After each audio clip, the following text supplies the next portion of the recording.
everybody, and welcome to the Idiot's Guide to How to Play Archer. My name's Ash, and I will be your local idiot to help teach you the basics of this job today. Now remember, if you happen to see anything that you like and you want to support me, the best possible rewards are head pats and ear rubs. Now, the Archer is really not that difficult of a job. Much less so than the Arcanist we went over last time.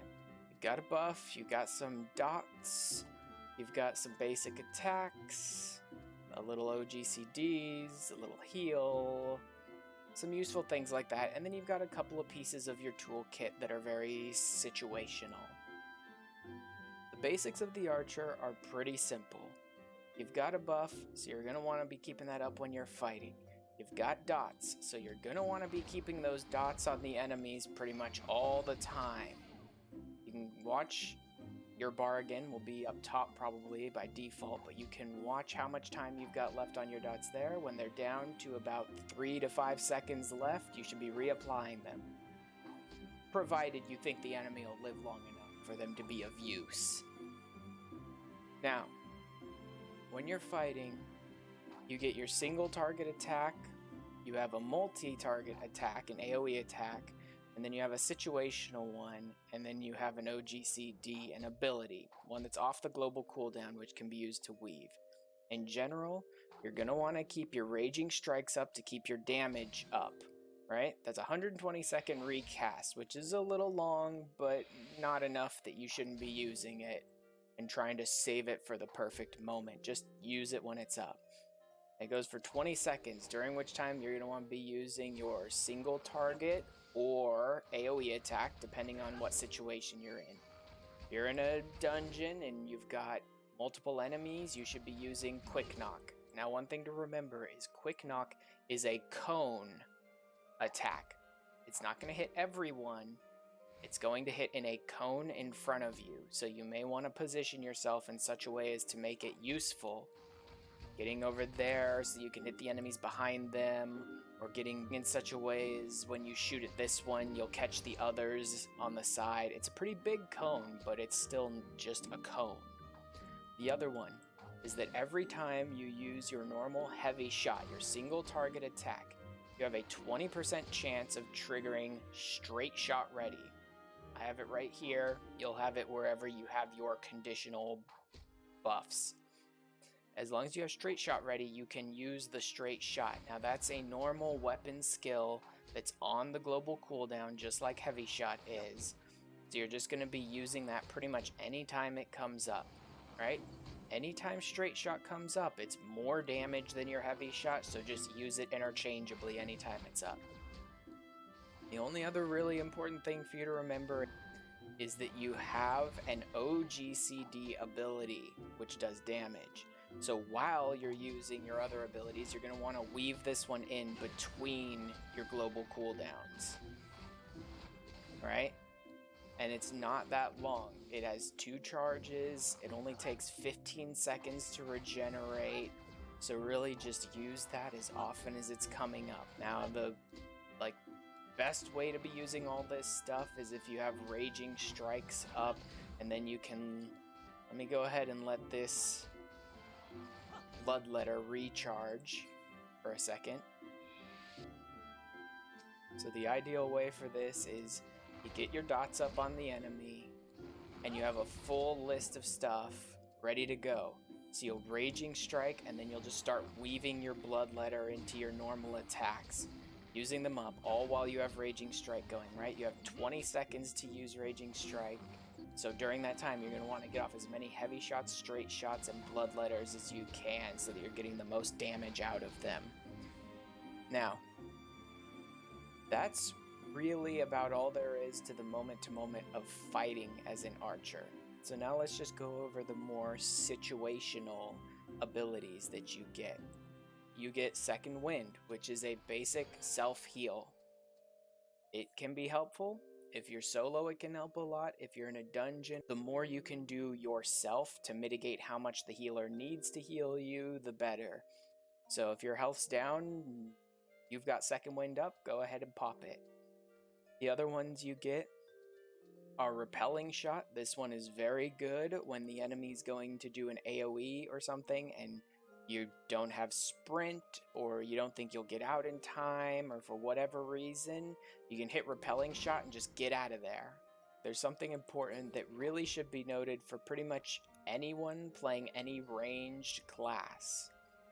Just because your class is called a ranged class does not mean that it's ideal for everyone in your party to be fighting an enemy here and for you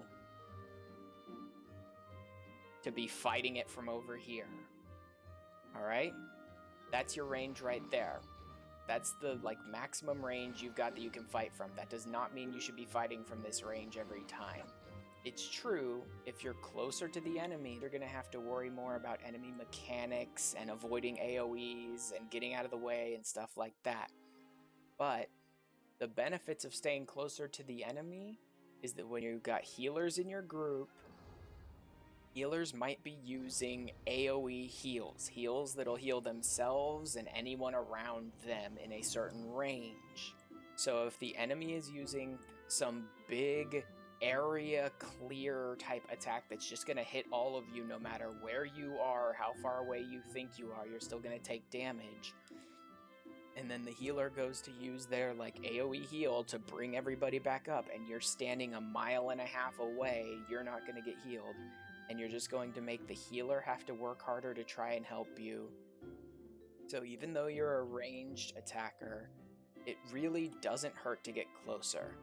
Now, when you're in solo stuff, oftentimes you'll use range in order to make it so that enemies can't actually attack you back while you're fighting them. So you'll be shooting and using some of the abilities I'm going to talk about in a second to keep them sort of pinned down while you're moving all around them. And they can't really do anything to you.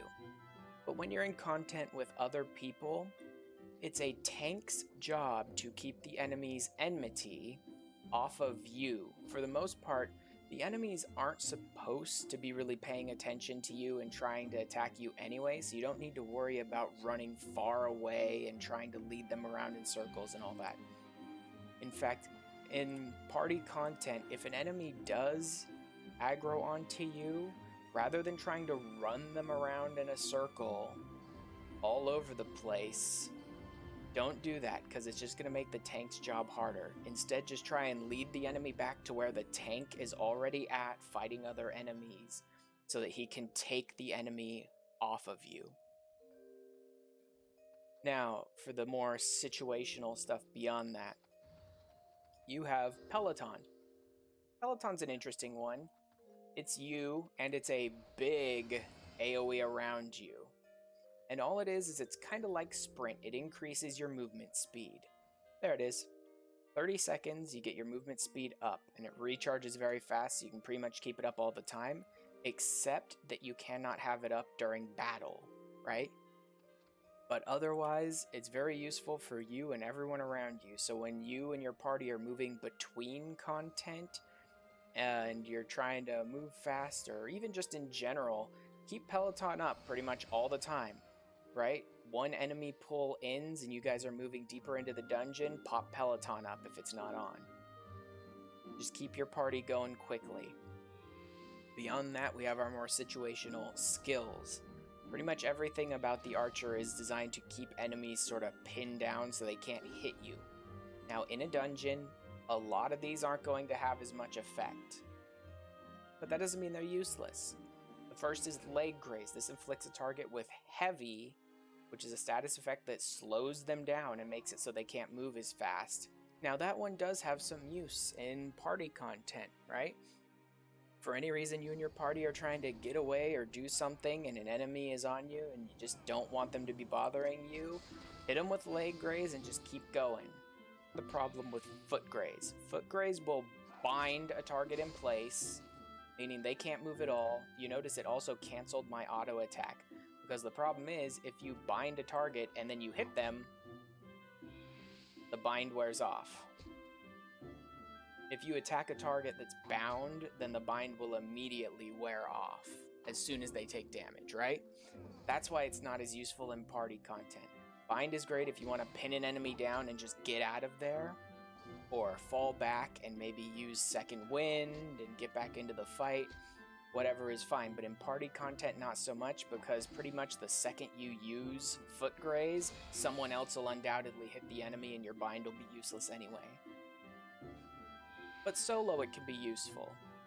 And then the last one is head graze, and this is your interrupt action. And I can't show it off here because the striking dummy's not going to do anything, but if they use an ability that can be interrupted, which I know is difficult to tell sometimes. Even I, who've been playing this game for hundreds upon hundreds of hours, still struggle to notice an enemy using an ability and notice if that ability can be interrupted in the time it takes for them to even use the ability.